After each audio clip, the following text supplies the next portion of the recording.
Giữa cơn mưa đạn khốc liệt nơi chiến trường, một người lính trẻ bất ngờ quỳ xuống giữa lằn ranh sinh tử, rồi dùng chính cơ thể mình làm giá đỡ cho khẩu súng đang gầm vang trước quân thù.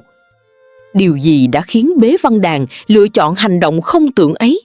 Năm 1931, tại xóm Bản Buống, xã Quang Vinh, huyện Quảng Hòa, Cao Bằng, một cậu bé cất tiếng khóc chào đời trong ngôi nhà sàn nghèo khó. Cha cậu làm thợ mỏ, mẹ mất sớm. Bế Văn Đàn lớn lên giữa núi rừng trùng điệp, chứng kiến đồng bào mình chịu bao nỗi thống khổ dưới ách thực dân. Những câu chuyện về anh em du kích, về lòng yêu nước đã thấm sâu vào tim cậu từ thuở nhỏ.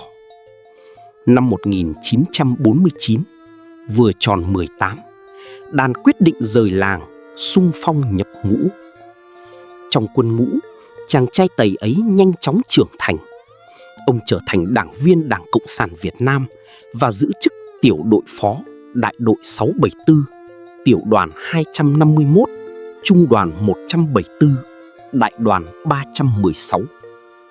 Đàn tham gia nhiều trận đánh, luôn nổi bật bởi sự dũng cảm và tinh thần trách nhiệm. Đầu tháng 12 năm 1953, không khí trên chiến trường Đông Xuân vô cùng ngột ngạt. Quân ta đang chuẩn bị cho một đòn đánh lớn tại Điện Biên Phủ. Đơn vị của Bế Văn Đàn nhận lệnh hành quân gấp rút.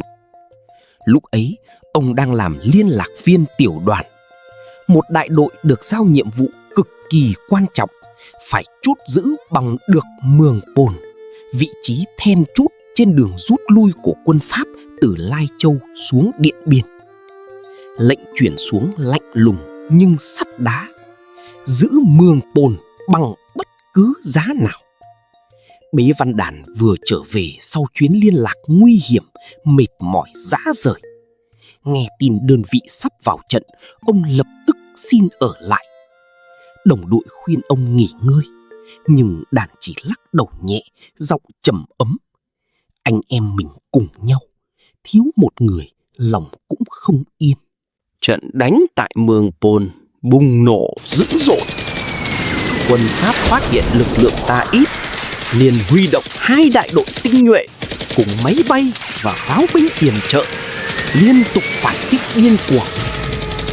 2 đợt tấn công đầu tiên bị bộ đội ta đẩy lui trong tiếng súng vang trời và khói lửa mịt mù. Máu đã đổ, đồng đội ngã xuống ngày càng nhiều. Đến chiều ngày 12 tháng 12 năm 1953, đợt phản kích thứ 3 ập đến như cơn lũ hung dữ. Đạn pháo nổ vang trời, mặt đất rung chuyển, khói bụi bao phủ khắp nơi. Đại đội ta chịu tổn thất nặng nề, chỉ còn khoảng 17 chiến sĩ vẫn bám giữ từng tấc đất. Bế Văn Đàn cũng đã bị thương từ trước, máu thấm đỏ một miếng áo. Dù đau đớn, ông vẫn bình tĩnh bắn trả. Bỗng nhiên, khẩu trung liên chính im bặt vì xạ thủ đã hy sinh. Khẩu súng còn lại trong tay đồng chí Chu Văn Cù không thể bắn được vì địa hình dốc đứng, không có chỗ đặt vững. Quân Pháp gieo hò đang tràn lên như thủy triều. Khoảnh khắc sinh tử chỉ còn tính từng giây. Đột nhiên, Bế Văn Đàn lao đến bên đồng chí Cù. Ông quỳ một chân xuống, 2 tay nâng 2 chân khẩu trung liên đặt lên vai mình. Giọng ông vang lên rõ ràng giữa tiếng bom đạn: bắn đi Pù, bắn đi. Chu Văn Cù run rẩy, nước mắt lăn dài trên khuôn mặt lem luốc khói thuốc súng. Đàn ơi, mày là anh em tao, tao không thể. Bế Văn Đàn quay mặt nhìn thẳng vào mắt người đồng chí, giọng trầm nhưng đầy sức mạnh và xúc động: kẻ thù đang ở ngay trước mặt chúng ta.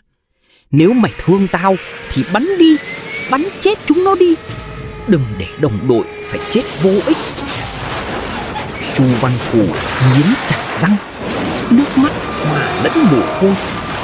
Ông siết cò. Khẩu trung liên gầm lên dữ dội: những loạt đạn dài quét xuống đội hình địch, khiến hàng chục tên ngã xuống. Đợt tấn công của quân Pháp bị chặn đứng. Trận địa vẫn nằm trong tay bộ đội ta. Nhưng cái giá phải trả quá đắt. Trong lúc đứng hiên ngang làm giá súng, Bế Văn Đàn trúng thêm 2 phát đạn chí mạng. Thân thể ông run lên, máu tuôn xối xả. Dù vậy, đôi tay vẫn siết chặt chân súng không buông. Trong hơi thở yếu dần, ông thì thầm: giữ vững trận địa. Bế Văn Đàn hy sinh ở tuổi 22. Đôi tay anh hùng vẫn còn ghi chặt khẩu súng, ngay cả khi trái tim đã ngừng đập. Chiến công oanh liệt của ông đã góp phần quan trọng giữ vững vị trí, hỗ trợ cho các đơn vị khác trong chiến dịch Điện Biên Phủ sau này. Năm 1955, Bế Văn Đàn được truy tặng danh hiệu Anh hùng lực lượng vũ trang nhân dân cùng huân chương quân công hạng nhì. Tên ông được đặt cho xã quê hương và cho nhiều con đường, trường học trên khắp đất nước. Câu chuyện về Bế Văn Đàn nhắc nhở thế hệ trẻ hôm nay rằng lòng yêu nước không chỉ nằm ở lời nói mà còn ở tinh thần trách nhiệm, sự dũng cảm và sẵn sàng hy sinh vì tập thể. Trong cuộc sống hiện đại, mỗi người cần biết sống có mục tiêu, biết vượt khó và trân trọng hòa bình được đánh đổi bằng máu của cha ông.